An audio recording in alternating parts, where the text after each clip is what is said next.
on Project Shop. I'm actually on a road trip. I'm actually filming another video right now. But I got like 2 hours to kill. So I figured I'd get on here and answer a bunch of questions that I see in the comments a lot. I know there's a lot of new subscribers. I've been trying to pump out a lot of content. Trying to get to 50,000 subscribers and then on to 100,000. But one of the comments that I've been seeing a lot lately is what happened to Steve. And I just want to set the record straight that nothing happened between me and Steve.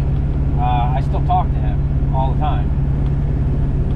What happened was Steve met a woman that was already in the process of moving or looking to move into the middle of the state or away from Palm Beach County, and he didn't like where he was living.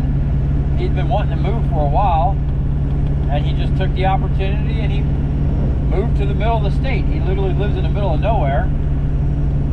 Ain't a lot of work going on out there. He's probably going to be coming back. He actually has to have hernia surgery, which is crazy because the last probably 2 months, 3 months that he worked or was, you know, on the channel, he had a hernia, and like he would have to push it back in and whatnot. And I kept telling him to go to the doctors, and I was very concerned for him. You know, but he wanted to work. You know, unfortunately in this economy, you know, you got to work. It's like me with my hurt arm. I hurt my arm 3 weeks ago, and I can't just stop working. I've been working like half speed with it, although it is, I'd say, probably 90 to 95% healed. But on the Steve issue, there was no falling out. There was a couple comments like, you know, Steve was a good worker and I abandoned. No, like Steve made the decision to leave. Like that's not, you know, he's a grown man. He can do what he wants. I liked having him around and, you know, him helping, and he did a lot of other work out of my shop, you know, that we didn't film. And it was, overall, it was a good relationship, you know. I'm sure he'll be, when he comes back for surgery, he'll probably stop by and say what's up. He actually wants to come back and do some work. Oh, look at them horses.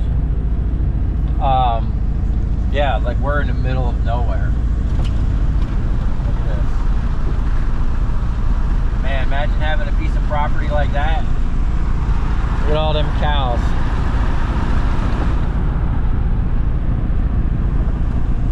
We're being slowed up right now. We got a freaking cop in front of us. So, another comment that I get, I mean, it is the most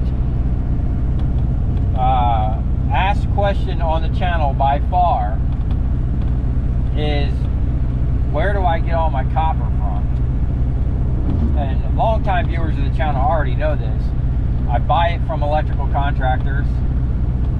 I've been doing it for 13 years. And when I first started out, I didn't buy wire. Like, I didn't want to buy wire. First of all, you got to have a lot of capital to buy wire. It is like one of the most expensive, like on the main scrap thing, copper wire is like top tier stuff and takes a lot of money to buy. And when I first started recycling, I didn't have a lot of money.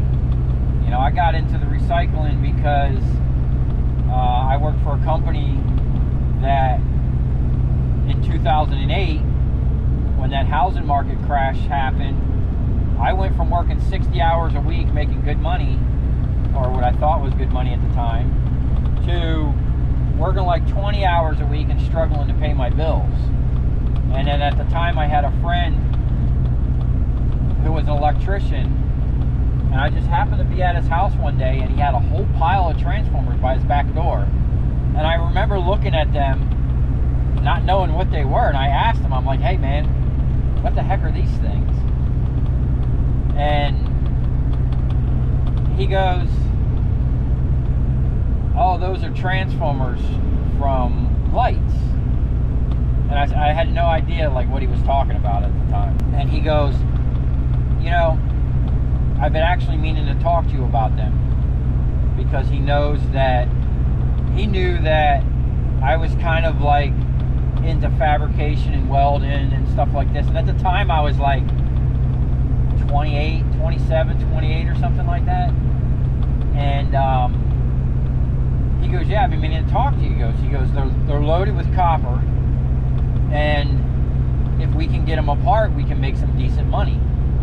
I had no idea what he was talking about. I didn't know copper was worth any more than steel, right? I at the time, like I mentioned in a previous video, I was in demolition, and I watched so much copper. I literally cut through so much pipe, copper wire in a slab, in the walls, in bridges, like we demoed buildings. And I never thought to take the wire or the copper pipe or the brass or any of the stuff that I look at as valuable now. It just wasn't even on my radar, you know? And which is, you know, I'm really kicking myself in the butt for that. But we sat there, and like 20 minutes, we took a hammer, and that was my first experience with breaking a transformer. It was actually a hatchet, the back of a hatchet. Me and the guy that showed me the transformers, who was my original partner, which was short-lived because he basically wanted me to do all the work and him collect all the money. And Brian, who is one of the best scrappers I've ever met. But unfortunately, the reason he's a really good scrapper is the dude was a druggie and used to basically steal scrap to support his drug habit, which is why he didn't last around me. For those of you who don't know, I don't drink, I don't smoke, I don't do drugs, I don't even like taking pills. I did all that dumb stuff when I was a teenager. You know, by the time I hit 19, I pretty much lived enough. I did enough to understand that there's a certain way to live and a certain way not to live. And I just try to do right by people and, you know, keep myself on the straight and narrow for the most part. I do wind up getting myself in trouble, but it's just dumb stuff. Anyway, me, Chris, and Brian sat there and beat a couple of these apart. And we got like a 5-gallon bucket full of copper. And then he took me over to the scrap yard, which I've never been to a scrap yard before. And we sold the copper. I forget what we got, man, but it was an incredible amount of money for the little bit of time that we worked. And like I said at the time, I was like struggling, you know, with work and to pay my bills. So he said to me, he goes, you know, as an electrician, I've been throwing these away in the garbage for 20 years. And so does everybody else, because nobody buys them. And he suggested that if we could make a machine to process them, we can make some good money. So I'm like, okay. And the original deal he said to me was, we'll be 50-50 partners. And that's the key right there, 50-50 partners. I was all in. You know, I looked at him like, wow, if they're throwing this stuff away, we can make this amount of money. We actually broke one down and did the math. And that's where $5 profit for each transformer on average between the 3 main different sizes came into effect. And that was actually at like $1.69, $1.70 a pound for number 2 copper at the time. You know? So, man, it is really nice out here. So I know I'm ranting, but you know, it's always I don't think I've ever told you how I actually got started into transformers. And then we'll get back to some questions. So I pretty much knew what it was going to take to break. I knew doing it by hand wasn't going to be the answer. We had to have something that was going to be repetitive, and you know, immediately I thought of a hydraulic press. And the first couple times we tried it, there were some very sketchy situations that happened trying to crack the first transformer with a hydraulic press. I literally sent one of the casings, it bounced off dude's home, almost went through his back glass window or his back door. And that's when the first generation jig came into play, which was a solid fixture. It wasn't adjustable. It only took the big size transformers, which it would do the big 1000 watters and the 400s, but it wouldn't adjust down to the small ones. I think I was going to have an insert for them, but I ran into an issue where between the different manufacturers, even though they were basically standard sizes, the widths varied slightly. And then also the bottom piece on my press, where the transformers sit, the lip that holds them up, actually varies slightly between manufacturers. I mean, for the most part, they're all the same. But I came into a situation where I realized the machine was gonna, or the jig was gonna have to be adjustable. Okay, so I went ahead, I scrounged up some parts, and for the most part, the first jig, the jig that you see now, is pretty much the first jig I made. Now, I really wish I would have had a YouTube channel, or at least I would have taken pictures of the first jig. I might, on my other computer, which it doesn't work anymore, the screen stopped working, I might have pictures on there. I might even have pictures of my first oil processor at my first shop. But it looked like a really, almost something you would buy. And it was literally made with scraps of steel that I found laying around out back behind the shop of where I used to work. We were always modifying machines or making our own stuff, and we had all this big angle plate that we had for picking up slabs. We would bolt these angles to the slab so we could pick it up. So I found a piece of C-channel, and my first press started out as a 20-ton hydraulic press that I bought from Harbor Freight. And like I said, I was struggling for money. I was literally using my rent money to buy this stuff. I was late on my rent, catching late fees, because I seen how much money can be made. Like $5 a transformer, you know, if we can process 3 transformers a minute, that's a lot of money. I mean, there's a video on my channel called How to Make $900 an Hour Processing Copper Transformers, okay? And, you know, back in the day, when I first started doing this, 95, even, you know, it was very rare that I came across aluminum transformers. In the beginning, they were pretty much all copper. I was picking up 55-gallon drums, not right out the gate, but, you know, it was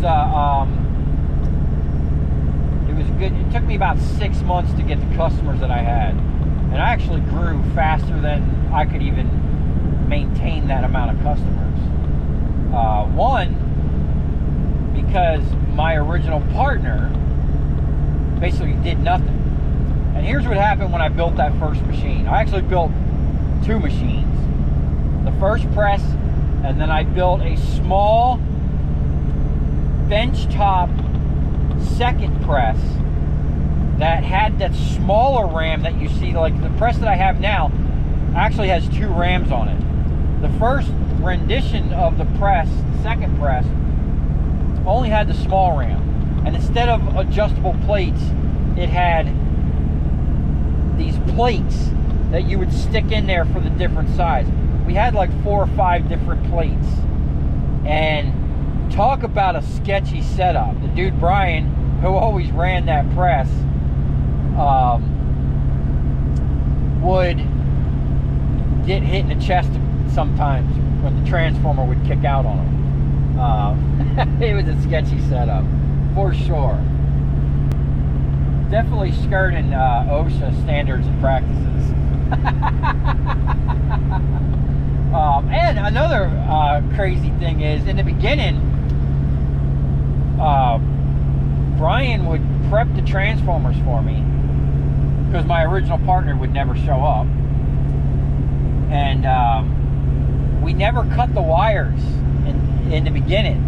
We always, because grabbing those wires actually helped feed it into the machine, and then I would jerk it out of the machine.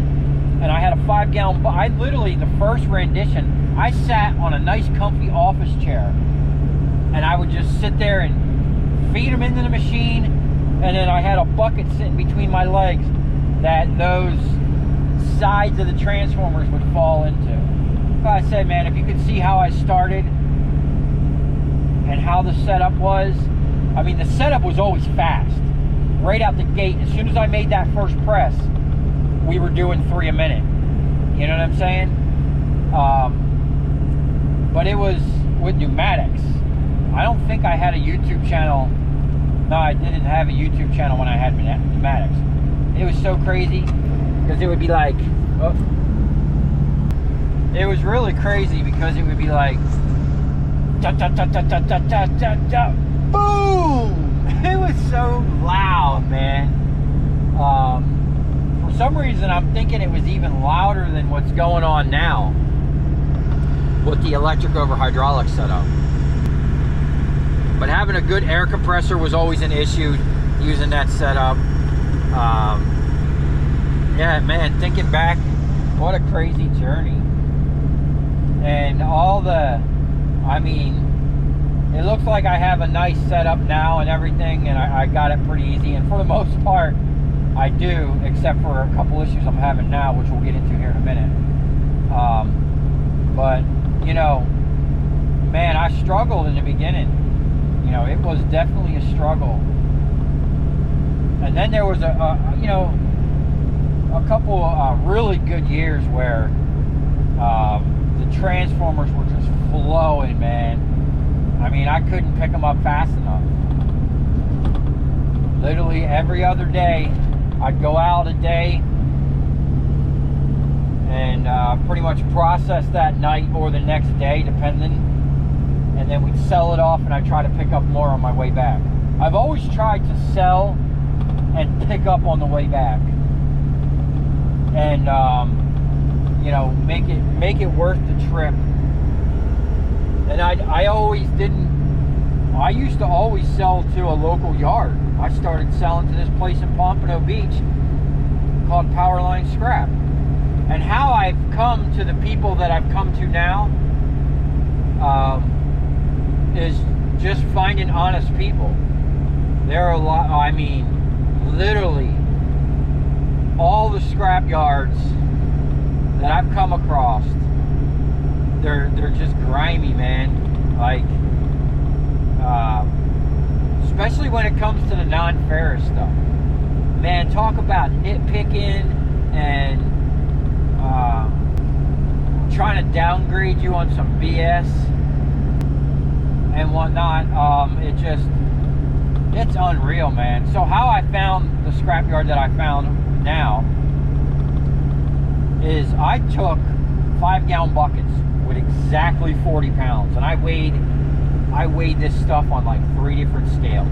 Okay, so I knew I had 40 pounds in each of these buckets, and I went around to every single local scrapyard. Every single local scrapyard got me for anywhere from 2 pounds to one dude got me for almost like, I think it was like 8 pounds, you know. And this is what they all did. They took the copper out of my bucket and they put it in their bin, which made no sense to me at the time. It's like, you know, throw the bucket on there, weigh it, tear it, and give me my weight. No, they took it out of my bucket, put it in their bucket that had a tear weight spray painted on it, and then, you know, proceeded to buy my copper on digital scales. And every one of them was off, man. And even the one guy, like, yeah, I would ask him, hey, what are you paying? So this one guy was like 10 cents lower than the dude down the road. So I was like, hey, the guy down the road quoted me this. And he goes, okay, I'll match that price. But he got me for like 3 pounds of copper. So in the end, you know, not only did I not get a matched price, he got me for 3 pounds, you know? And, you know, that was a learning curve. And then I found this place called Powerline Scrap. They didn't have digital scales. They had old school manual scales. When I rolled up there, I was like, man, this place is like, you know, ghetto. They got these old crusty looking scales.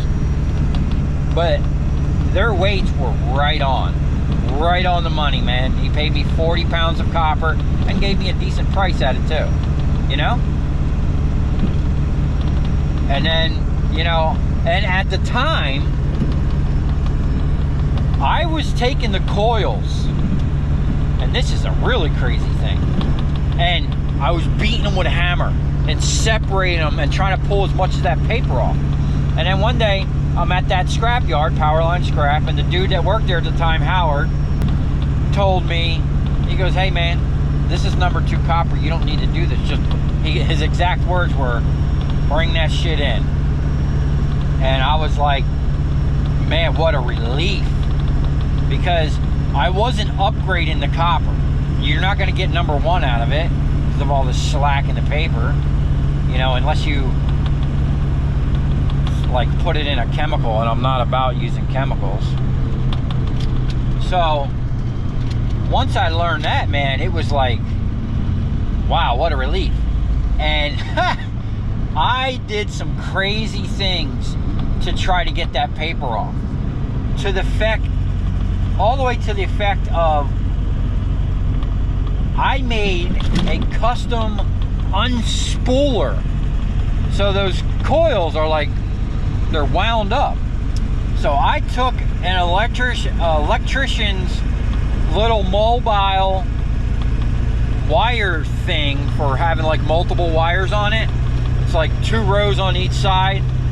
You know, you can have like 8 spools or whatever. I took one of them, bolted it to the table. I took a 2x4 and I cut it down to slip in so that the transformer could slip on it. And I drilled a hole in a 2x4, slid it on this thing, and then I had this big, at the time I was cutting concrete, so I took one of the core drills, and I had a big old, I had a custom big drill chuck, right? I cut the end off a small aluminum baseball bat because it had a taper that I was looking for something with a taper. I drilled a hole, I slipped a diamond, like a 6-inch diamond blade on there for the fact that it had grooves on it, right? And then I would put all these transformers, the coils, on this thing, and I would pull it up through a set of cinder blocks, okay? And the idea behind the cinder blocks was to scrape it and try to clean the slack off. I was trying to manually clean the slack to make it a number 1 copper. And what I would do is pull it up through the cinder blocks, and the cinder blocks were offset, so it would hit one side and then the other. It basically would hit all 4 sides as it was being pulled up through there. And then I would bring it up through to the baseball bat that had the diamond blade on it, and I would take the coils and bend it into those slots on the diamond blade, and then fire that drill up. And I was making these big spools, man. It was actually, man, if I could have had video of that, that was actually pretty cool, but it was a huge waste of time. I was never going to get them clean enough to where it would be #1 copper. And the problem was, a lot of those transformers are multi-tap. So it's not just one coil in there, it's like 2 coils or sometimes even 3 coils. So you'd get like half or a third of the spool off on some would unwind all the way. And then you'd have to reset it. But I was making these big, like, I would get on average like a 40-pound, I guess you could call it the original donut. Like, I was making donuts before I even had a donut maker, like, on the channel. Which is, it's pretty cool. I wish I had a YouTube channel for all the trial and error, but back then, man, I wasn't trying to show anybody what I was doing. Because at the time, nobody was buying the transformers, okay? The scrap yards weren't even buying ballast at the time. I literally stockpiled ballast for a year because I didn't know what to do with them. I had broke a couple open, and I was like, I don't know if this is worth my time. You know, because I was, you know, the transformers was where it's at. And finally I found a place that was paying 22 cents a pound for those fluorescent ballast. Man, I offed truckloads of them. I literally had 4 pallets, I think, 4 drums on each pallet full of ballast that I had been saving, and boxes and bins. Like, it literally took me a few truckloads to get that stuff to the scrap yard. You know, every time I went, I would take like 2 or 3 or sometimes even 4 barrels. And man, I was making, and then once I found a place, I started buying them for 10 cents a pound. So I was more than doubling my money without having to touch them. So that was a good deal back in the day. But then all of a sudden, which is really weird because the price of copper kept going up and up, and then all of a sudden they didn't want to pay that 22 cents a pound no more. And they don't to this day. Like, I don't know anyone that pays 22 cents a pound for a fluorescent ballast. At the time, I was selling it to this place called Capital, and I sold Capital all my steel. But they started getting real funny with their scales, and I never dealt with them again. They really aggravated me one day, and I just stopped dealing with them. And then, come to find out, they were bought out by SA Recycling, that company that kept messing with me on the aluminum and quoting me prices and then not paying me on the prices they were quoting me. You know, that's some BS shady tactic stuff right there, man. Anyway, I'm ranting. I don't even know where I'm at now, or what the heck I was even talking about. Oh, but back to why I don't have a partner. I've tried to have a couple, probably 3 or 4.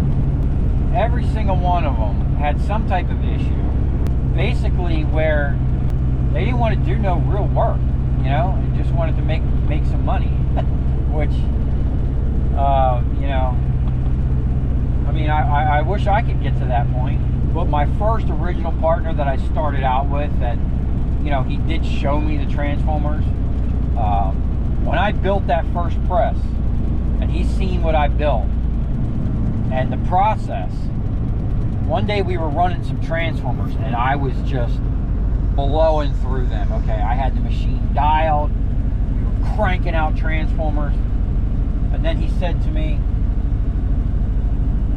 oh, well, you know, this was my idea, and I'm going to have 51%. I'm going to have controlling interest. I'm going to make all the decisions. All I heard was me, I. and then I'm going to be like the grunt, like the laborer, you know? Which, you know, I understood from the get-go, this was the original plan. Because he was an electrician. He was going to get the customers because he can talk the lingo. He could talk to the electrician, okay? He was supposed to go get the transformers. And I was going to build, maintain the equipment and run the shop, which I was okay with that. I like being in the shop. I like building stuff. You know, I would have hired, you know, had someone run the machines while I oversee the whole operation while he goes out and gets customers and picks transformers up and whatnot. But the problem was that never happened. He never went and got any customers. He had one friend that was giving him transformers, and I gave him a list of contacts to call, and he kept giving me excuses. And then, you know, I don't want to throw anybody under the bus, but every time I would try to get a hold of him, I couldn't. And I'd go over his house, and he'd be hung over. Or what I later found out is the dude was on like pills. So he was all doped up on the pills and not in the right mindset.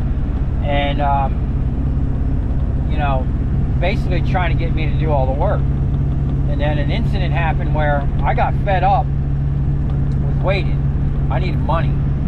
So I started cold calling people myself, not knowing anything. You know, I didn't know the lingo. I was getting hung up on. I was like stuttering, and you know, I didn't have a good system. Now later on, I had it dialed. I had my sales dialed, okay? I had a whole spiel. I knew how, and this is the hardest thing, I knew how to get past the secretary and to the service manager, okay? That in itself was like the hardest part. Getting the guy that's in control of whether or not the transformers come back to the shop or not, or, you know, the guy that actually deals with the maintenance, getting that guy on the phone to give him your spiel is a job. Because you can go to an electrician, you know, walk in the door, first person you're going to see is the secretary. Getting past that secretary, and this goes along with that question of how do I get my customers, getting past the secretary and getting to the right people, you know. So unless you meet the people out on you know, in the wild, I would call it, it's going to be an uphill battle getting past this, because the secretary's just going to be like, oh, give me your name and number and I'll pass it on. And then pretty much no one's ever going to call you back, because an electrician gets, you know, 20 calls a week of people looking for their copper, and people actually showing up to their shop and harassing them and annoying them looking for their copper. And if it's an established company that's been around for a while, most likely they've already got someone they're dealing with, you know. So to pull them from the people they've been dealing with from years, that's going to be a monumental task, okay? And back in the day, which I still do, there's something that you can do. It's like a service you can offer that will get you in the door and get you on their radar, okay? And then you can be like, you know, give them your prices and try to work out a deal with them. But that is actually one of the hardest things. You know, people that want to get into scrapping, you know, everybody that watches my channel, and they're like, oh, I want to get into scrapping. What type of advice do you have? One, you know, if you don't know what you're doing, it's going to be an uphill battle. You know, if you're just looking at it like, oh man, it looks like there's a ton of money to be made.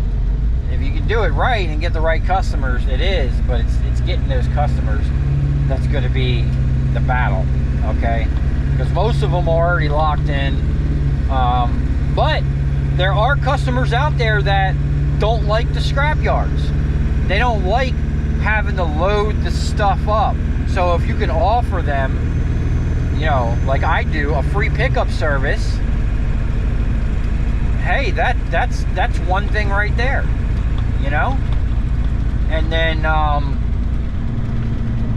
you're gonna have to come correct with a price, because even my customers, when they call me and they ask, hey, I got, you know, 1,000 pounds of copper wire, what are you paying?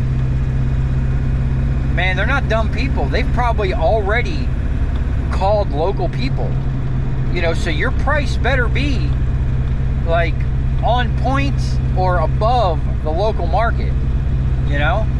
And I'm very fortunate, because going back to the first place I used to go to, now in the beginning, I sold to that scrap yard for about a year before I got to where I'm at now.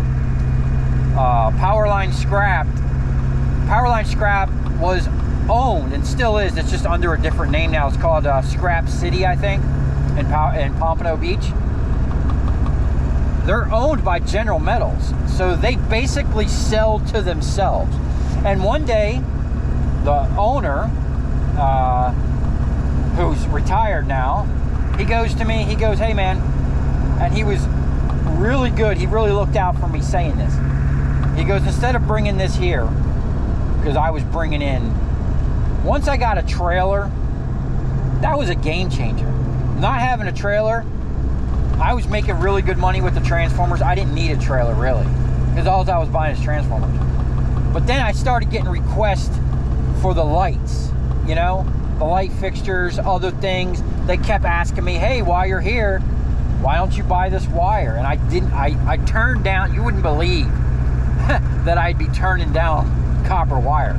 But for like 3 or 4 years, I didn't buy copper wire. I turned it down constantly. And I never mentioned, that's one thing in the beginning, when I was buying transformers, I never mentioned the word copper.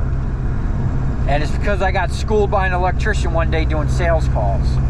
Okay, and he's the one that told me, don't ever tell an electrician you're a recycler.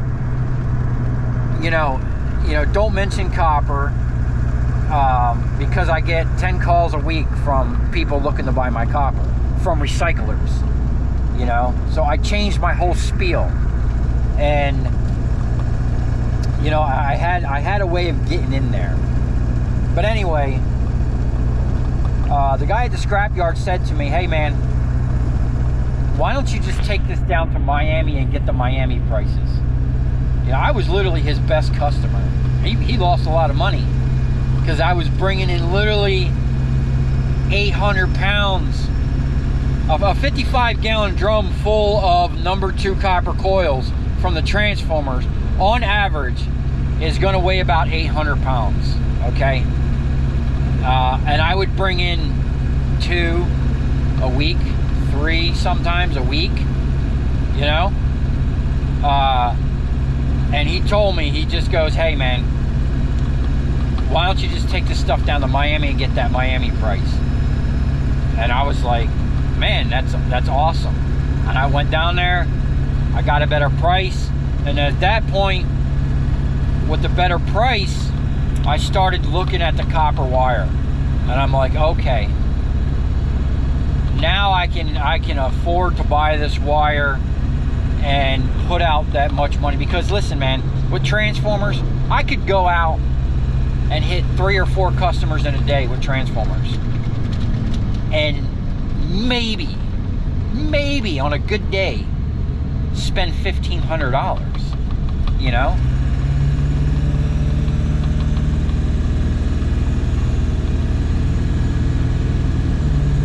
And that's between like 3 and 4 customers. And then I'd pretty much triple that. Whatever I spent, I knew if I spent $1,000, I got $3,000 worth of material sitting in my truck. you know? And it's with transformers, it's still that way today. And then I pretty much know, since I've been buying scrap for 13 years now, even with copper wire, I pretty much know as soon as I weigh it what I'm going to get out of it, what it's worth, how much I'm going to make. You know, it just depends on how fast you can process it. And that's where me upgrading my equipment and constantly looking for faster ways. Now, there's still a lot of improvements I need to do. One of the main improvements I need is having a forklift. It's just, I'm so like, right now, I'm pretty much working by myself. Steve's gone.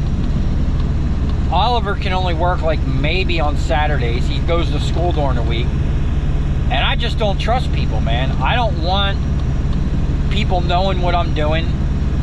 My shop during the day, for the most part, I keep my door down. One, I'm in there filming. I don't need people walking in. All my neighbors are mechanics. I'm not worried about my neighbors, you know. They know what I do. They're all cool. I'm on really good terms with all of them. We always help each other out. What I worry about is the random people they have at their shop waiting out front, sitting in front, like they'll literally stand in front of my shop, you know, thinking it's the neighbor's shop, or, you know, they're just standing there looking in my shop at me pulling a pallet of 1,000 pounds of wire, you know, and these people, sometimes it looks like they're salivating, you know what I'm saying? Like, they're just like, you never know with people, you know? I don't know them, and honestly, I really don't want people I don't know seeing what I'm doing or knowing my location, especially because I'm on YouTube, you know. And you know, I've mentioned this before, I've had like 3 people come to my shop. Now they were, you know, they seem like they were fans and decent people, but I didn't invite them. I never said, hey, I'm open to the public. I'm not open to the public. I don't even have my customers come to my shop, you know, because I just don't want that I don't want a bunch of electricians pulling up offloading copper. Now that's to my detriment, because it would be nice to have people come to the shop, and I am thinking about maybe trying to be there one day a week and letting that happen. But I don't buy from the general public. Like, I don't buy from random people on the streets. I have a specific customer that I want, and mainly that's electricians. And I'm working on diving into the AC air conditioning realm, you know. But right now, not having help in the shop is, you know, it's tough. You know, I just, it's always hard for me to find good people, because I've had, man, I don't even know, 25 or 30 people work for me over the past 13 years, and I'd say 90% of them I let go for one reason or the other, or didn't call back. They might have only worked for me one day. You know, I'm a pretty good judge of character and work ethic. Man, if you're standing around waiting for me to tell you to do something, we ain't jiving. You ain't working for me. What I like about Oliver, he don't like to stand around, man. That dude works. He takes his lunch, and like, I'll sit there and bullshit with him and stretch it out, but he's like a 30-minute dude. He wants to take his lunch for 30 minutes, get right back to work, which I really like. And then he always tries to find things to do, you know?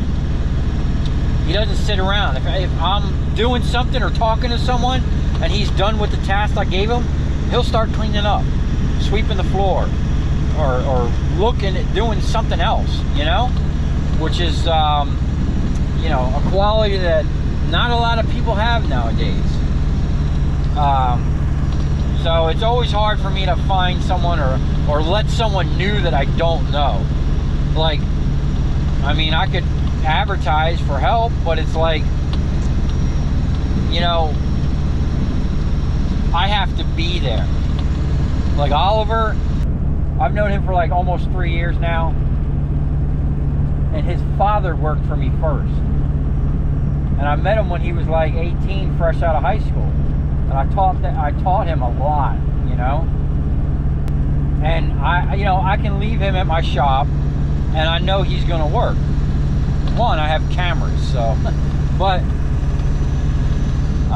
bringing on someone new that I don't know, just leaving them in my shop, you know, I got a hard time with that, which really sucks, because I do need some help. You know, and the main problem I'm having right now is a cash flow problem, because my main source of income, which used to be 100% transformers, and then over to, you know, after like 5 years was like 75%, has gone down to like 10% or less. And, you know, that's really tough when your main source of income dwindles really fast and your bills skyrocket. You know, I've never paid this amount of bills in my life, okay, and made this little bit of money. So I'm having to work harder just to like break even sometimes, you know, just to pay the bills. Most of my customers were lighting maintenance contractors. Most of their work was lighting maintenance. And now that LEDs have taken over, there really isn't lighting maintenance like they would go change a bulb and a ballast. Now they're just like swapping fixtures, and pretty much anybody can do that. Most of my customers that had bucket trucks have sold them off, you know, which really sucks. So right now I'm in like a transition period where I'm looking for more material in the form of like AC scrap, because that's not really going to go anywhere, and electric motors and generators. And right now, like, it's slow because you know, money's tight. They just raised my rent again, $200 a month, and my lease wasn't even up. They raised everybody's rent in the building for electric. They say we're using too much electric, or that the electric has gone up or whatever. They got everybody for $100, but they got me for $2, because most people around me have either 1 or 2 bays, and I have 5. I have 5 different units that I'm paying for. So my electric that was included in the rent, which they billed me $100 a month for, they're now billing me $300 a month, you know?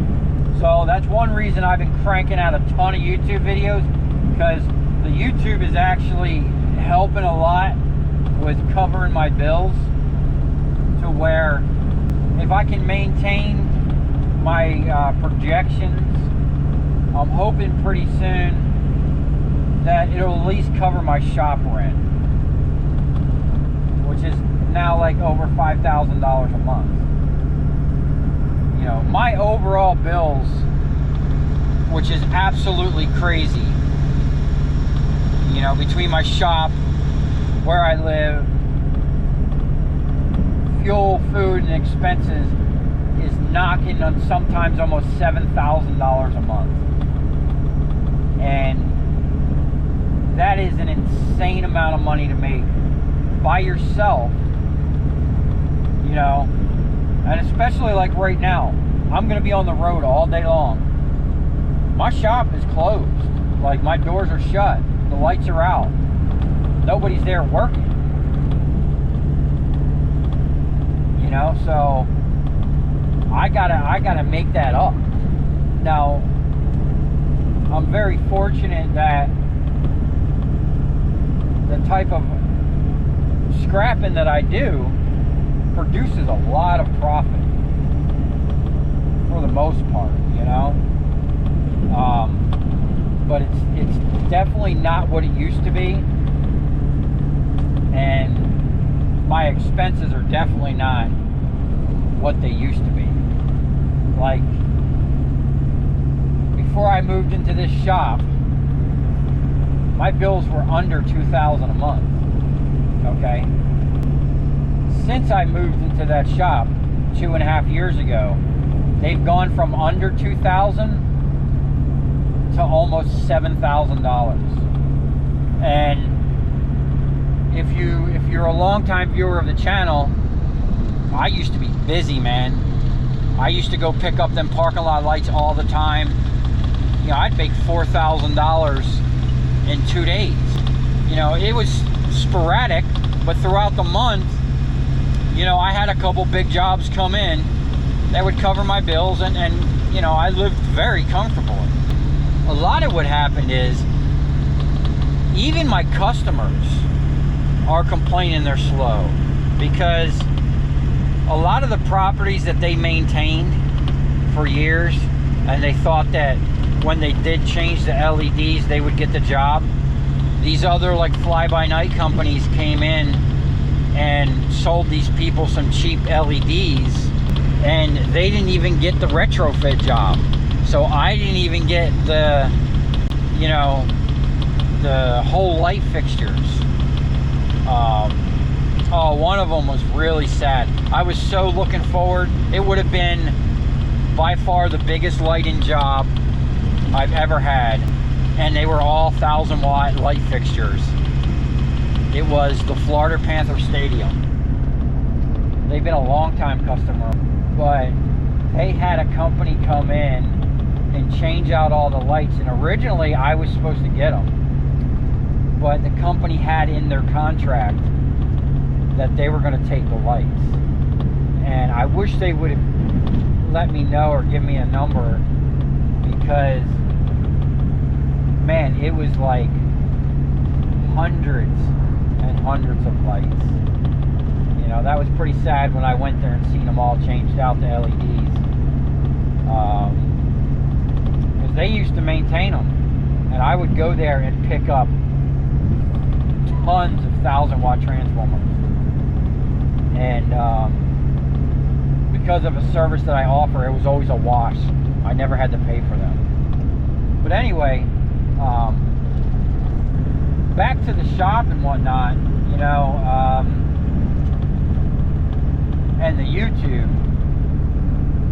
I'm probably going to be knocking out YouTube videos either every day or every other day, and I'm going to try to keep the content a mixture of things, you know, because I don't want it to get repetitive or the same boring stuff. I like to keep it different and show different stuff, and show what I'm trying to get to. There's a couple things I'm trying to do that's going to really help me bring in some new customers. It just takes a lot of money, you know. You know, money, I don't think money is just tight for me. It's tight for a lot of people right now, you know.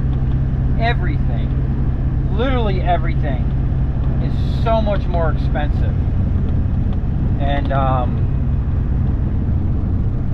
you know, I believe it's done by design, which I really want to discuss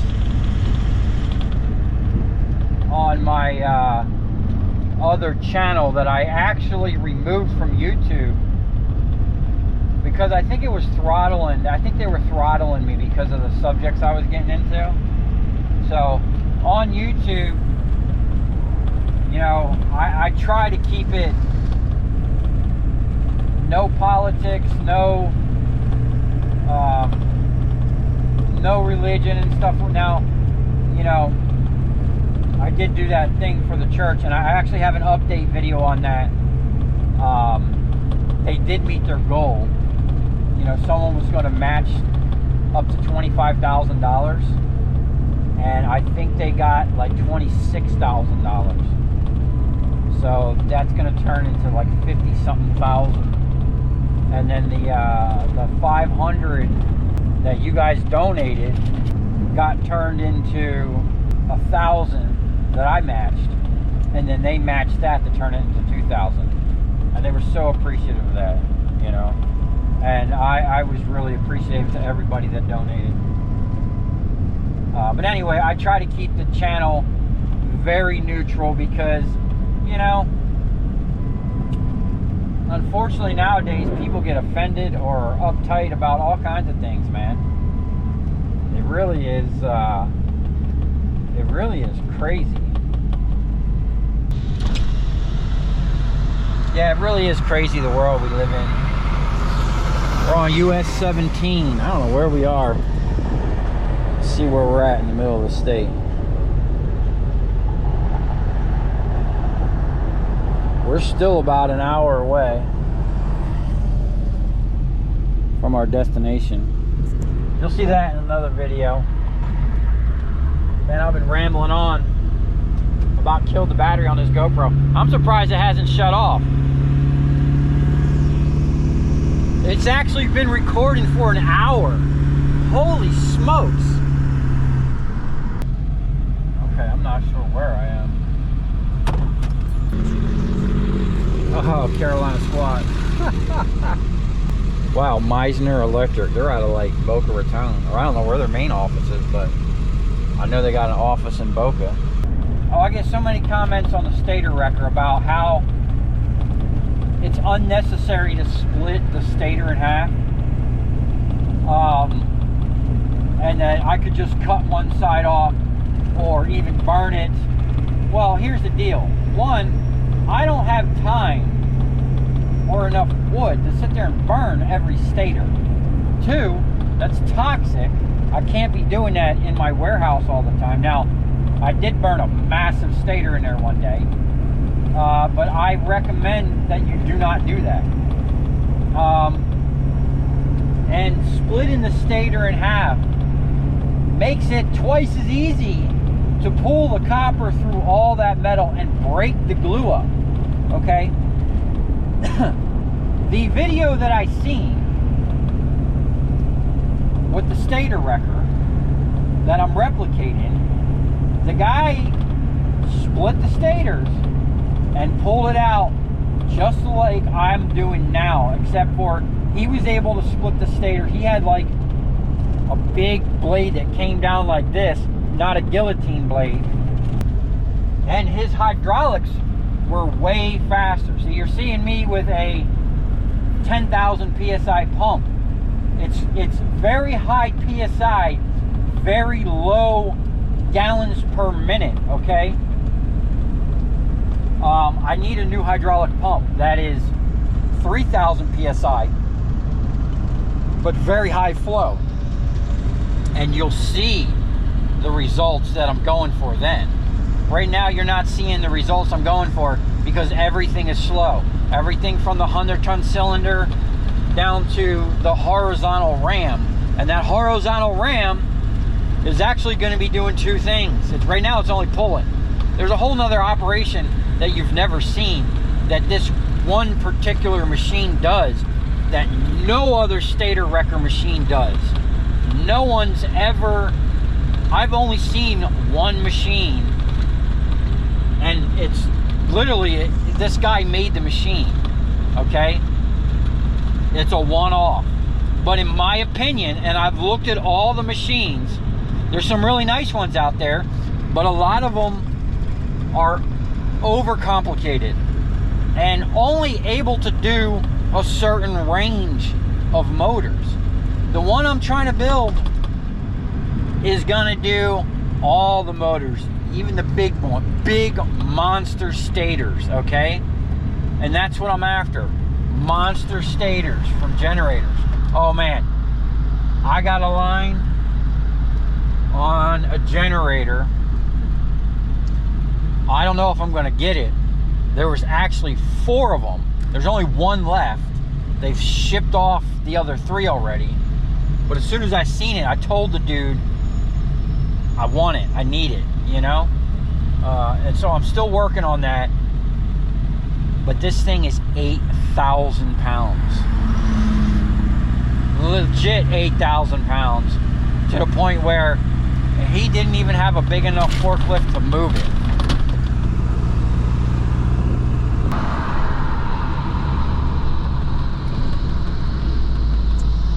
Another thing is, a lot of people ask me about, oh, you should make a thing that pulls from multiple sides at once on the stator and pull it all out at once.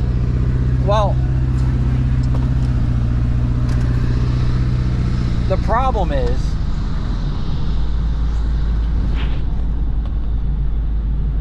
with the current setup, I mean, it's struggling at the moment to just pull it out in one shot. So we're gonna go over here. I gotta get a tire. I'm gonna see if these people have a tire that they can sell me.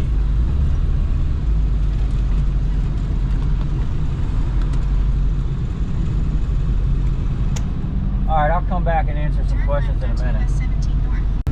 Alright, I'm back on the road. Had to make a quick pit stop. And man, now I'm in this area. I'm running down this gauntlet of power lines.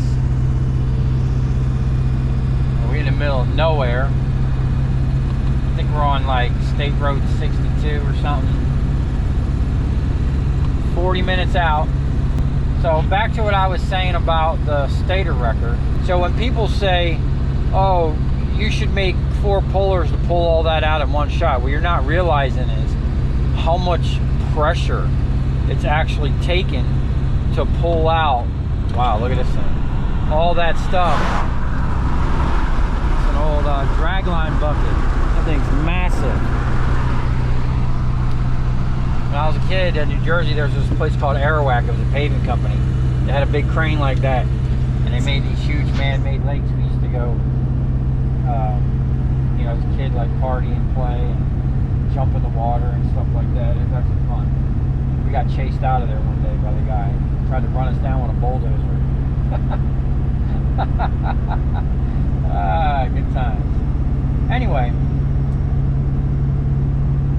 When I'm pulling those things, man, and just what that grappler is pulling is like pretty much straining the system.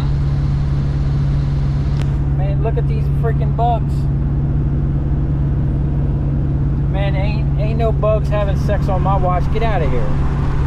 So eventually, when I have it set up to where I'm not worried about like ripping the machine back, and I have a better hold setup and the proper hydraulics, I don't think it's going to be an issue at all.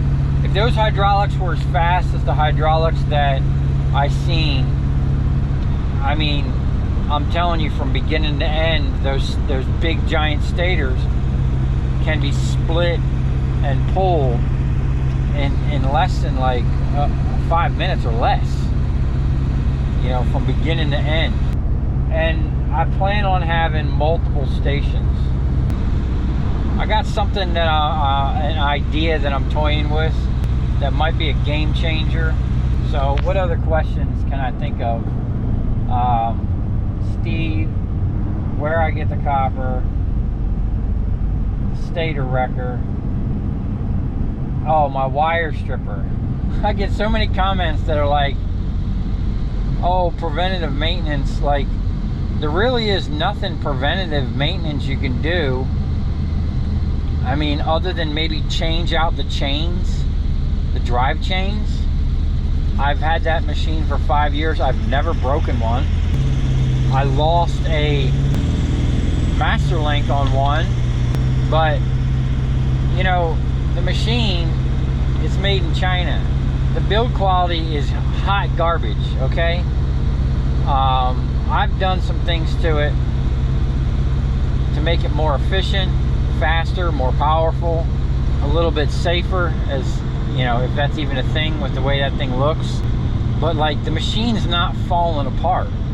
You know, yeah, I might have to sit there and dial it in a little bit, but pretty much any wire stripper you get, if you want it to run at its optimal, you know, operating capacity, you got to dial it in.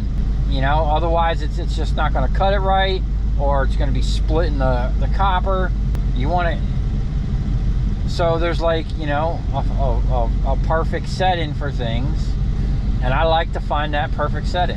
And what's going on here? Wow, Hubbard Construction. I haven't seen them boys in a while. I used to do a lot of concrete cutting for these guys. They do a lot of, well, here it looks like they're paving a road, but they used to do a lot of bridge building, and then we'd come in and demolish or cut up the old bridges, and then, or cut the sides off so they can expand. Interesting to see they're still around. That was a pretty big company. They did a lot of bridges on 95. There's a sign back there. It says, "We buy any mobile home." Down in South Florida, there's signs that say, "We buy homes cash." That one was, "We buy mobile homes." You know, down here in the middle of the state here where I'm at, there's like a lot of like prefab and mobile homes, which is kind of shocking with the amount of hurricanes South Florida gets, or Florida in general. Man, this guy's really messing with my time. Look at all them bundles. They look like big faggots. Now you may say, "Oh, that's a harsh word, blah blah blah." Well, let me tell you something. When I was in like the 4th grade, in 1 mile, turn right onto County Road 39. I called this kid a faggot in gym class, and the gym teacher snapped. I don't know if he was a little light in the loafers or what, but he yelled at me, told me don't ever use that word, and then made me go look it up in the dictionary and write the definition on a page, like fill the page, I forget, maybe 100 times or whatever it was. But I'll never forget the definition of that. It's a bundle of sticks and twigs tied together with a piece of twine or yarn or something like that. It's not a homo. I don't even know how that word got related to that. And then apparently over in like Europe or England, a faggot is like a cigarette or something. Alright, Plant City, Zephyr Hills. I wonder if that's where Zephyr Hills water comes from. You know what's crazy? I've been down this road before. Matter of fact, me and Steve came out here. I'm pretty sure we took this road right here. And we pulled up to a stop sign down here somewhere. And right next to the stop sign, literally like right there on the side of the road, was a monster gator. I should have jumped out and taken some photos of it, or a video. It was a beast, man. I think I'm gonna have to start my videos off like, if I, in the beginning of the video, and if I got a lot of wire or copper, I'm just gonna have to say in the video where it came from, because there's so many, I get so many questions about it. And not just like anybody that has a YouTube channel, you know, you'll get questions on older videos. I get, every day I get questions on older videos, and I answer them. I answer all the questions. It's getting harder, and it's taking up a lot of my time, but I think what I might have to start doing is just like maybe either in the videos answer the questions, because I can scroll through and read them, but it takes, like, if you're going to sit there and answer every single question, man, it takes some time, man. And if you don't stay on top of it and you let it ride for a day or two, now you got like 100 questions to answer. You know, you'd be there all day, or at least for hours. But I really do try to answer all the questions, because you know, if someone spent the time to like your video, or even if they just watched it enough to want to leave a question, you know, but it is getting tough, and I do see why some YouTubers, well actually most YouTubers, don't answer every single question. It's a daunting task, especially if you got stuff to do, you know. So I always try to answer the questions as soon as I drop a video. I'll sit there, blow through a bunch of comments, and I like the comments, man. I like people's opinions. I really love the suggestions and hearing from people from other countries, man. Man, what the heck is this? Someone got a pothole. It's such a big pothole, they just put a cone in it. We better be careful on this road, man. We might blow out our nice new tires. Man, one day I was driving in my car and there was a puddle, and I had been down this road, I don't know, a couple days before, driving on the same spot, so I didn't even think of it. Man, there was the monster pothole. I hit it with my car, the front driver's side, and I thought I blew the tire. Like, it was so violent. It dented the rim. There's actually a dent in my rim, but it didn't blow the tire. I was actually shocked. Anyway, I'm trying to think of any more questions. I know there's probably a slew of questions I should be answering. Oh, one is, I get a lot of suggestions. I need a bigger shop. Man, in my area, and even all around my area, my shop, because the neighbor, he went back to Jamaica, and he wanted to keep the shop because he's going to be gone for 10 months, but he couldn't afford to pay for the shop for 10 months. So he was looking around for a cheaper shop. There is none. Square footage wise, what I'm paying is pretty much the cheap, and that's what the manager told me. I was talking to him the other day. He goes, you know, they go by what the market is, and they come just a little bit under it. But the market is just ridiculous in my area, man. It really is ridiculous, you know.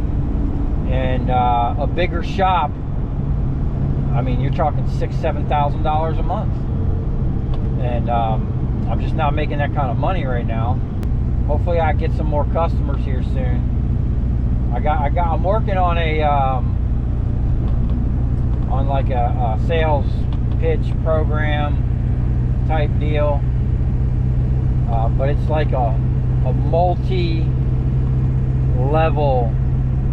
because if you just go out there and hand out business cards, yeah, you might get a little bit of work, but you know, it's an uphill battle. That's the only way I can put it. You really got to come with something different, man. And that's another, like, you know, At the next stop sign, turn left. that's like one of the main, that's another main question, is how to get the customers. But I think I've already went over that. Wow. At the stop sign, That turn is left a onto State Road monster 674. crane. I don't know if that's coming through. Is that a couple different cranes? It's like 3 giant cranes over there. I wonder if they're all drag links, or drag cranes, or whatever you want to call them. Big old beast of a machine there. Maybe they need me to scrap it out. That would be fun. Alright.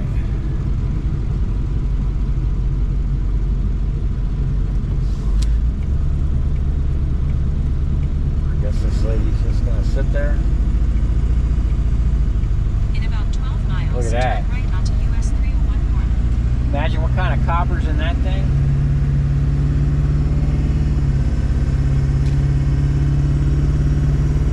Alright, we're 25 minutes away.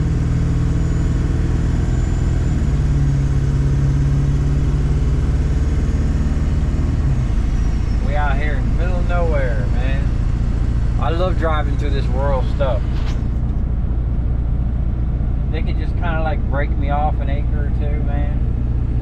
I mean, do they really need all that grass right there? I could put me a shop.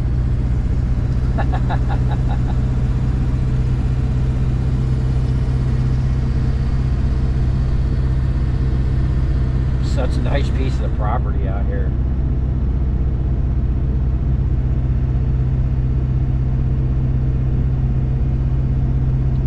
But the problem with being out here is, man, there ain't no work out here.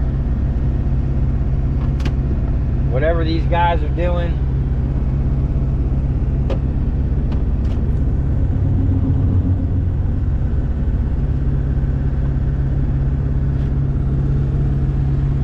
I mean, they're probably, all these guys out here are probably working for the local farms or something. I really don't. You know, you don't see many gas stations, you don't see many shops. I don't see much of anything out here. That's why I like, even though it's extremely expensive to live where I live, man, there's work. You know, especially like with the AC. I really need to break into that because, you know, a couple big customers, man, that's pretty much all I'll need. On top of my electrical contractor customers, which I want to get some more of those. And I'm working on, like, my sales plan's going to be geared towards both of them. But like I said, you got to come correct. And when you're going after whales, you know, the big contractors, you really got to step up your game. One thing I'm going to have to do is fix the fenders on my truck so when I show up I look presentable.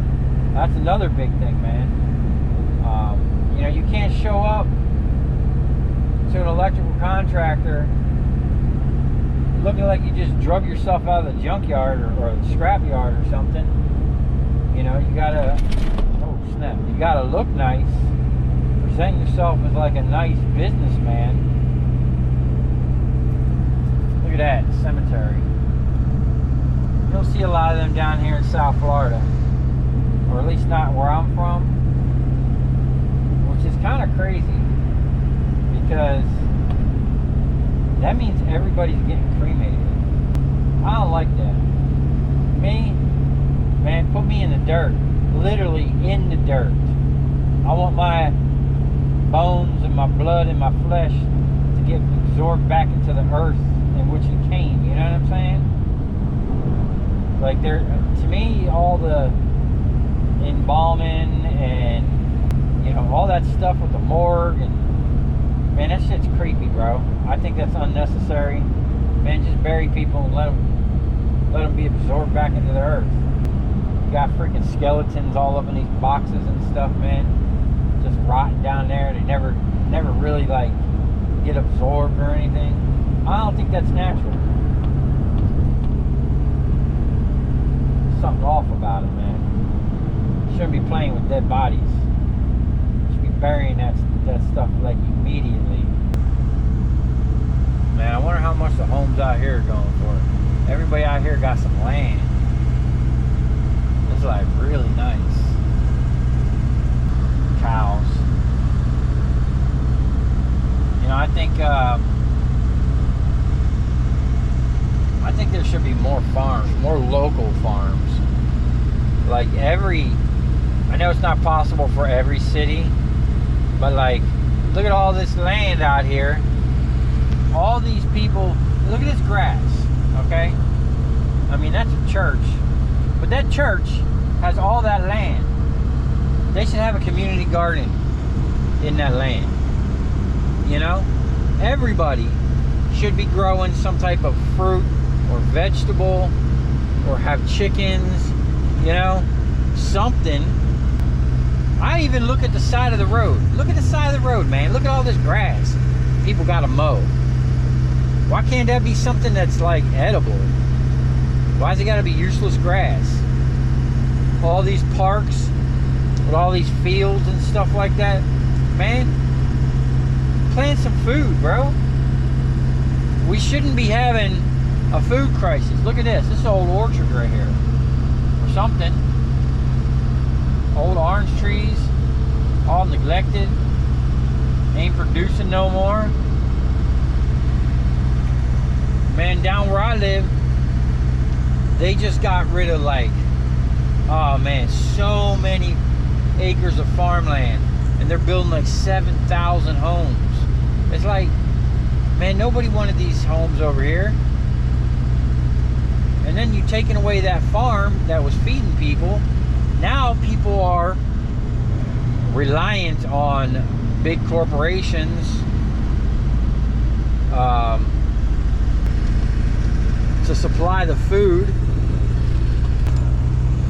You know, we need stuff like this, these little farms.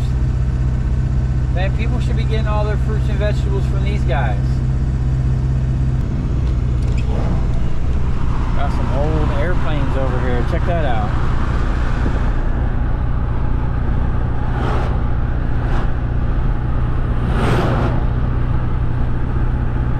On the fly. I don't like airplanes. Man, look at this woman just walking down the side of the road. It's like a young girl in the middle of nowhere. They ain't got nothing to do but walk down. Oh, look at this house, man. It's all boarded up. Got a garage, man. That could be my spot. Down here in Florida, they had a bunch of problems with squatters. I'm surprised ain't nobody squatting in there yet. Alright, man, we're 15 minutes out. I'm gonna wrap this video up. If there's any questions you want me to answer or anything you want me to talk about. Oh, I know someone just recently in the comments asked me to do a video about how I determine the different types of metal. I think that'll be an interesting video because there's a couple different ways I determine, but for the most part, I can look at the metal and almost know right away what it is. And if you're going to be in a scrap business, you need to know that. You need to be able to identify by the look, by, you know, how it's made. If it was cast, if it was extruded, if it was sheet metal and bent. A bunch of different factors go into how you determine the metal.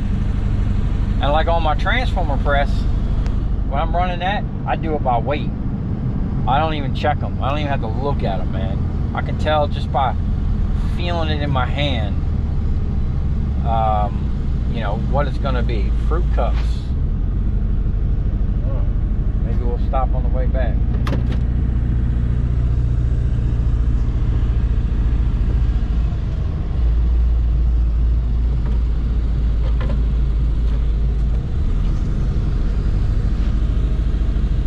Nice lake over there. Look at this building. What is that? Is that a church? Church of God. Man, that thing looks like a prison. So I'm really into like the old world structures, Tartaria. You know, you should look into that. If you've never heard of Tartaria, the Tartarian Empire, first of all, you should ask yourself why we haven't heard of that, and two, how these people built buildings we can't build today when they were riding around in supposedly horse and buggies. People with horse and buggies, as this one YouTuber would call it, Donkeys Incorporated, built structures that we couldn't replicate today. Okay, a primitive people built with a precision and with the ability to withstand the test of time. They built buildings that have been around for hundreds of years, okay? If not, maybe some of those structures have been around for 1,000 years. Who knows? All I know is when I was in demolition, man, we tore down stuff that was 40, 50 years old. Stuff, we don't build nothing to last. We build hot garbage. Cheap, it looks like crap. They just, to me, they look like prisons. Everything is squared. Like, look at this, look at this, all this new stuff. Look at that. Squared. There's no finesse, nothing differentiating from one from the other. It looks like prisons, okay? Those, yeah. People think, oh, that's luxury. No, that's garbage. Hot garbage. Oh, we in the wrong lane. And then everybody's over here shopping at freaking Wally World. That's the problem with the world today, you know? Walmarts and the Targets, and now with Amazon delivering everything to the house, people don't even have to leave the house. So people aren't patronizing local stores. And that's a huge problem, man. And it's gonna get worse. The more you know you're on that Amazon Prime, yeah, it's a good deal, because these big corporations, they got the money to buy the stuff in such a bulk that it's hard to even compete with. Like, you know, I feel for the shop owners. I know what they're going through. That overhead, that rent bill every month, that's insane, man. And then when you got people not showing up no more because, you know, they're just gonna order it off of Amazon, man, that is like a death blow to any independent businesses. Man, you should be supporting local. That's why I made these shirts, man. 100% made in America, supporting locally grown stuff, and printed right down the street from my shop. I'm supporting local people. I'm supporting made in America. Now, they ain't cheap, because, you know, everybody and their mother is getting their t-shirts from Shopify or whatever YouTube offers. You know, it would have been so much easier, and I could have done it a long time ago, to pump out a t-shirt and all kinds of mugs and whatever else they slap your logo on. You know, I could have had a project shop everything and just had Spotify print it and drop ship it. Totally would have been easy. But where's that stuff coming from? Who's that supporting? Are you supporting local people by doing that? No, man. You're selling out to big corporate. You're giving that money to big corporate. I want to support the guys down the street from me so they can make a living, feed their families, and put that money into the community. It's an uphill battle. But, you know, my first product, which is this shirt, I wanted it to be something that was supporting local people, and something that was something that I'm proud of, you know? I mean, it's a basic shirt and a basic design, but I think it looks good. It's a nice, comfortable shirt. And one thing about cotton, some people like it, some people don't. Some people like that polyester and that rayon and all that other stuff. Here's the deal with that stuff. Everything in the world, everything in you know, in our realm, whatever you want to call it, operates at a frequency, okay? And things that operate near your body's frequency are actually good for you. Cotton and linen and wool operate near your body's frequency, okay? So it's actually like good for your health to wear natural fabrics. Polyester, which is like a plastic, which is a byproduct of producing petroleum, okay? That's not good. That has such a low vibration. Now, this woman, now I'm not just saying this woman did a study. She researched this and did all the information. You can look it up. Look up like the frequency and vibration of clothes, okay? Companies like Nike and all these big high-end companies that are giving you these blends, polyester blends and all this stuff, their clothing has such a low frequency, or I'm not even know if I'm saying it right, whatever it is, it's actually not even healthy for you to wear the stuff. So I'm looking out for your health by selling you a shirt that's made from 100% cotton, grown locally here, or grown somewhere in the United States. I looked up the company. They harvest it here. They sew it. They spin the yarn here. They sew the shirts. They dye the shirts. Oh, that's another question. So I wanted to get other shirts. I do have another shirt coming out soon. I got to sell I got to sell a couple more of these shirts, and at least get my money back that I put out before I, you know, produce another shirt. But I'm open to color suggestions. You know, I mean, I like black. I think it looks good. It's like, you know, but not everybody might not want a black shirt. So let me know about colors. If I get enough of the same comment on the same color, I'll work on that. I'm actually thinking about doing like a bright orange, a high vis shirt, like my shop color orange almost. But I'm open to suggestions, you know. But you know, the thing is, I prepay for these shirts. So these shirts that I bought cost me like $1,000.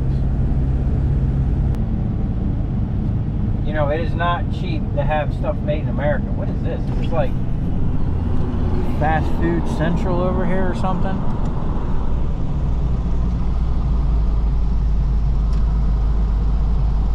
We're 4 minutes away. Alright. Alright, I'm definitely cutting off this time for sure. So if you stayed through this whole rant, thank you, I appreciate it. Let me know about, leave a comment below whether you like this video or not. If you want to see more videos like this, if you have suggestions for other videos you'd like to see, other content you'd like to see, because I am going to kind of you know, I'm going to get back onto the projects that we're doing in the shop, and doing some build stuff. And I actually have a couple automotive things. I'm working on my car. I'm going to clean off. I'm going to do another shop clean video and get back on them shelves where my truck fenders are. I have 2 brand new fenders for this truck, so that's going to be part of my sales too, is actually like showing up with a nice pretty truck.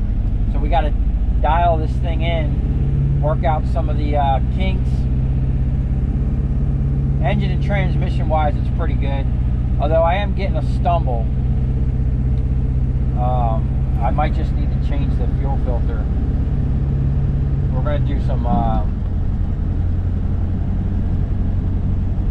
we're going to do a lot of maintenance on this truck. You know, this thing's been a workhorse for the past 3 years. My other truck's just been sitting in the back, and we're going to be getting on that too, because I actually robbed the starter and alternator for this truck one day in the middle of the night. I got stuck in my shop because my batteries, my starter, and alternator all went bad at the same time. I think it was the batteries pulled everything down. But I need to replace the starter and alternator. We're going to do work on that. And if you haven't seen already, I actually have another F350. It's an older one, older OBS style. Really cool, clean truck. Needs a motor. I got a motor, and I got the motor and transmission that was in it, but it's a gasser, and I want to do a diesel swap. So I'm gonna show you that truck in a video. We're gonna go over everything. I'll do a detailed like walkthrough of it. But before we get on any of that stuff, I've actually been clearing out the other bay so that I can work on my forklift. That's going to be a priority here on the channel. Matter of fact, I have a generator sitting in the way in the bay that I need to deliver back to the generator guy. Now that I have my other trailer, my bigger trailer, he actually has a big generator for me that I need to go pick up, and probably a bunch of other stuff. So I need to go deliver him his generator, and then we're going to actually start working that other bay, because I need to get that bay to pay for itself now that they jacked my rent up. So anyway, let me know what you guys think. Any questions, comments, leave them below. You know, I'll read every one of them and answer them all. Any suggestions, I'm always up for the suggestions. So if you come this far, thanks for watching. Stay tuned. I got a lot of content coming from me. We just got to our location. I think we're in the wrong parking lot, but look at these lights. They haven't changed these ones out yet. Look like 1,000 watters. Oh, look like someone put a corn cob in there.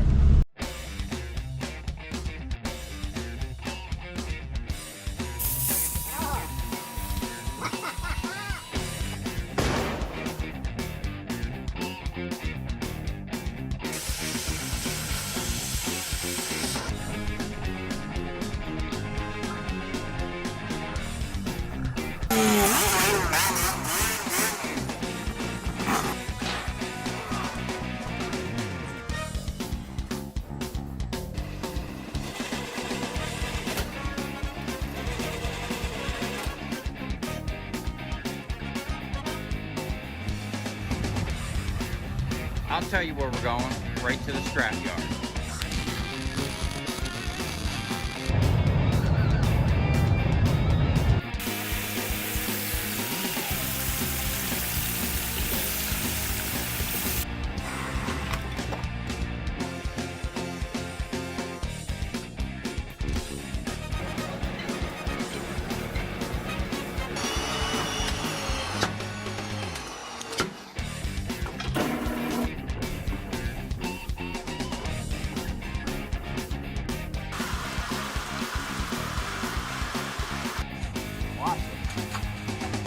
Dance. You ever seen your copper dance before?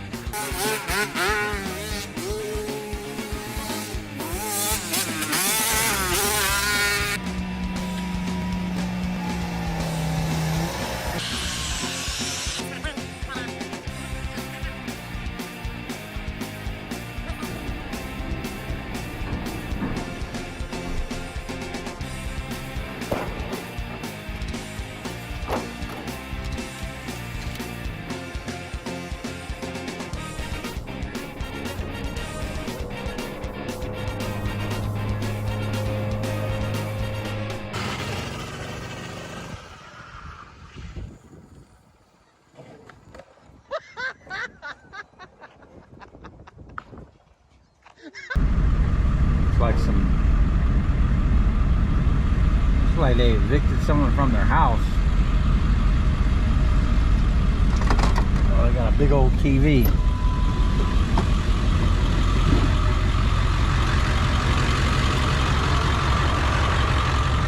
Man, I wonder if that works.